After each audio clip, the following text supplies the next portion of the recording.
নমস্কার বন্ধুরা, সবাইকে স্বাগত রাজদেশ কিচেনে। আজকে চলে এসেছি বাঙালির খুব প্রিয় একটা রেসিপি নিয়ে। এই রেসিপিটা অলরেডি দেখেই বুঝতে পারছেন, মাছের একটা রেসিপি। এবং এটা কিন্তু মানে পাকা কইয়ের একটা অসাধারণ হারিয়ে যাওয়া রেসিপির মধ্যে একটা রেসিপি। গ্রাম বাংলার দিকে এই পাকা কইটা কিন্তু খুবই অ্যাভেলেবেল। এবং আপনারা যদি যারা মাছ বাজার করেন, তারা কিন্তু এই মাছ বাজারে যদি সেই যারা মাছ বিক্রি করে তাদেরকে বলে রাখেন, তাহলে এরকম দেশি পাকা কই কিন্তু তারা ইজিলি অ্যাভেলেবেল করে আপনাদের কাছে দিয়ে দিতে পারে। তো এই দেশি কইগুলো দিয়ে এই পাকা কইয়ের এই যে তেল ঝালটা, এটা কিন্তু আজকে আমরা আপনাদের সাথে দেখাবো। তো প্রথমে কি করতে হবে, বাজার থেকে কই মাছ এনে এটাকে ভালো করে কেটে ধুয়ে হলুদ নুন মাখিয়ে নিতে হবে এবং সেটাকে কিন্তু এইভাবে লাল লাল করে তেলে ফ্রাই করে নিতে হবে। এবং একটা জিনিস, ছোট্ট টিপস রান্নার মধ্যে আপনাকে বলবো, যখনই মাছ ভাজা করবেন বা যে কোনো ফ্রাই করবেন, তেলের মধ্যে সামান্য নুন দিয়ে নেবেন, তাহলে কিন্তু মাছগুলো ফাটবে না। প্লাস আপনাকে একটা কথা বলবো, লো টু মিডিয়াম ফ্লেমে ভাজার সবসময় চেষ্টা করবেন, তাহলে উপরে কোটিংটা তাড়াতাড়ি ভাজা হয়ে যাবে না এবং সুন্দরভাবে মাছগুলো এপিট ওপিট ভালো করে ভাজা হবে। এবং এই রান্নায় আর একটা ভীষণ উপকরণ, একটা ইম্পর্টেন্ট উপকরণ হলো শুকনো লঙ্কা। শুকনো লঙ্কা বাটতে হবে এবং এটা চেষ্টা করবেন শিলে বাটার, কারণ আমাদের না হারিয়ে যাওয়া সেই রেসিপিগুলোর মধ্যে সেই যে মা ঠাকুমার যে টাচটা, যেটা মানে শিলে বেটে রান্না করার যে টাচটা, সেটা কিন্তু আজকালকার জেনারেশনটার মধ্যে হারিয়ে যাচ্ছে। একদম মানছি যে আজকাল সময় কম, এতটা করে বাটার বা কষ্ট করার সময় থাকে না, তাও যদি তার মাঝখানে মাঝে মধ্যে আমরা এরকম একটু ট্রাই করি বন্ধুরা, তাহলে কিন্তু মন্দ হয় না। অন্তত ছুটির দিনে তো করতেই পারি, কি বলুন?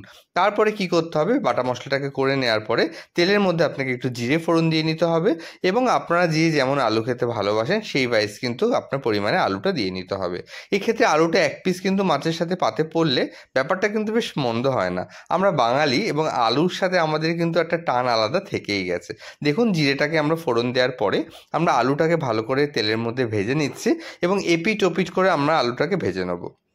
আলুটা হালকা একটু ভাজা হয়ে গেলে এর মধ্যে আমরা প্রথমে যেটা দিয়ে নেবো, আদা বাটা, এবং এর মধ্যে দিয়ে নেবো ধনে এবং জিরে বাটা। এই ধনে এবং জিরে বাটা, আদা বাটা পুরোটা বাটার মতো করা হচ্ছে। তো এই ধনে, জিরে, আদা এটা পুরো ভালো করে মশলাটাকে কষিয়ে নিতে হবে এবং পরিমাণ মতো আপনাকে এর মধ্যে হলুদ গুঁড়ো এবং পরিমাণ মতো এর মধ্যে আপনাকে নুন অ্যাড করে দিতে হবে এবং অনবরত এটাকে নাড়তে থাকতে হবে এবং অবশ্যই আপনি এটা মিডিয়াম ফ্লেমে রাখার চেষ্টা করবেন। এবার হচ্ছে তেল কইয়ের সাথে এই তেল ঝালের একটা টুইস্ট। তেল কইতে কিন্তু কোনো ধরনের পেঁয়াজের ইউজ হয় না, এই রান্নায় কিন্তু রসুনের কোনো রকমই ইউজ হবে না। কিন্তু এই যে তেল ঝাল রয়েছে কইয়ের, এটাতে কিন্তু কুচি কুচি করে পেঁয়াজ আপনাকে একটা মতো অ্যাড করে দিতে হবে। আমরা 3টে মাছের করছি, তাই জন্য আমরা একটা পেঁয়াজ অ্যাড করেছি।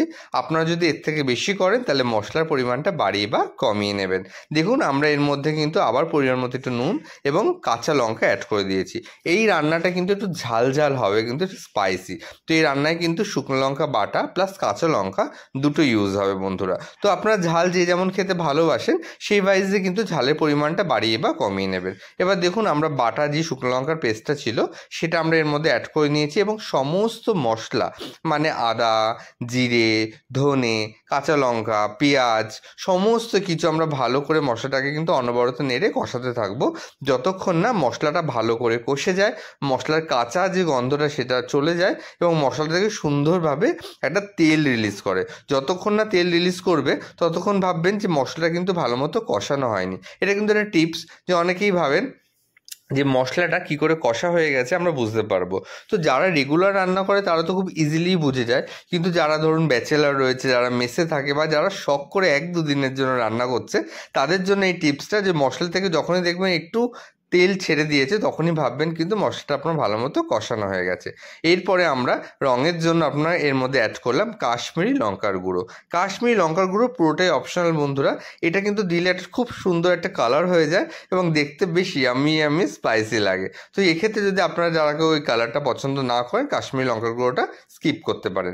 দেখুন কত সুন্দর মশলাটা কষা হয়েছে এবং কত ইয়ামি এবং লাগছে টেস্টি এটা, এবং খেতে কিন্তু তার থেকে ডাবল ইয়ামি রয়েছে বন্ধুরা। এবং মাছের ঝোল আমাদের বাঙালি কাছে কিন্তু একটা আলাদাই ভালোবাসা। তো সেক্ষেত্রে কিন্তু এই মাছের ঝোলটা যদি এরকম কষা কষা হয় তার কোনো কথাই নেই। এরপরে আমরা আগে থেকে করে রাখা গরম জল এর মধ্যে অ্যাড করে দেবো। যে কোনো রান্নায় আমি প্রত্যেকটা ভিডিওতে আমি বলি বন্ধুরা যে আপনারা উষ্ণ গরম জল অ্যাড করার চেষ্টা করবেন, এতে কিন্তু খুব সুন্দর রান্নাটা কিন্তু সেদ্ধ হয়, প্লাস এক্ষেত্রে টেস্টটা কিন্তু অনেক পরিমাণে বাড়িয়ে দেয়। এরপরে আমরা আগে থেকে ভেজে রাখা যে কই মাছগুলো ছিল সেগুলো আমরা এর মধ্যে একে একে অ্যাড করে দেবো। আমরা এখানে 3টে কইয়ের তেল ঝাল করছি, তো সেক্ষেত্রে আমরা 3টে বড় বড় পাকা কই এর মধ্যে আমরা অ্যাড করে দিয়েছি। পাকা কই পাকা কই পাকা কই কেন বলছি? পাকা কই বলার কারণ হচ্ছে কই মাছগুলো যখন কাঁচা অবস্থা আনা হয়েছিল এটা কিন্তু কালোর সাথে একটা ইয়েলুশ একটা ব্যাপার থাকে, তো তখনই বুঝবেন এটা পাকা কই। তো আজকের রান্নাটা আমাদের দেখুন রেডি হয়ে গেছে। এবার জাস্ট গরম মশলা দিয়ে নামিয়ে নেওয়ার পালা। দেখুন কতটা ইয়াম্মি এবং কতটা সুন্দর লাগছে। আজকে যদি আমাদের ভিডিওটা ভালো লেগে থাকে বন্ধুরা, তাহলে আমাদের ফেসবুক পেজটাকে ফলো করে দেবেন, ইউটিউব চ্যানেলটাকে সাবস্ক্রাইব করে দেবেন এবং নিত্য নতুন এরকম ভিডিওর জন্য আমাদের পেজের উপর ফলো রাখবেন। এবং যদি আপনারা কোনো ধরনের এই ধরনের রেসিপি দেখতে চাইছেন বা আপনাদের কোনো রেকমেন্ডেড রেসিপি থাকে অবশ্যই কমেন্ট করুন, আমরা কিন্তু সেই রেসিপিটা আপনাদের সামনে তুলে ধরার চেষ্টা করব। আমরা সাধারণত ঘরোয়া রেসিপি বা ঘরে থাকা উপকরণ দিয়ে চটজলদি বানানো রেসিপিগুলোই শেয়ার করি। এছাড়া আমাদের পেজে আমরা বলবো 170টা রেসিপি কিন্তু এর মধ্যে আপলোড হয়ে গেছে।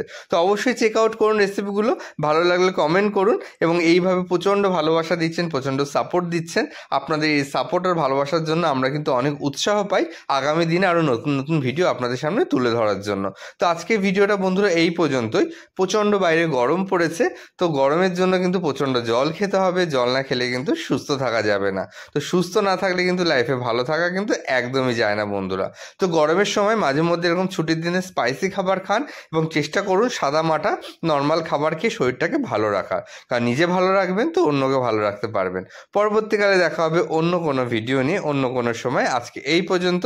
আশা করি এই রেসিপিটা আপনাদের ভালো লাগবে। এই রেসিপিটা ভালো লাগলে অবশ্যই বাড়িতে হাইলি রেকমেন্ডেড ট্রাই করবেন এবং সুস্থ থাকবেন। টাটা বন্ধুরা, ভালো থাকবেন।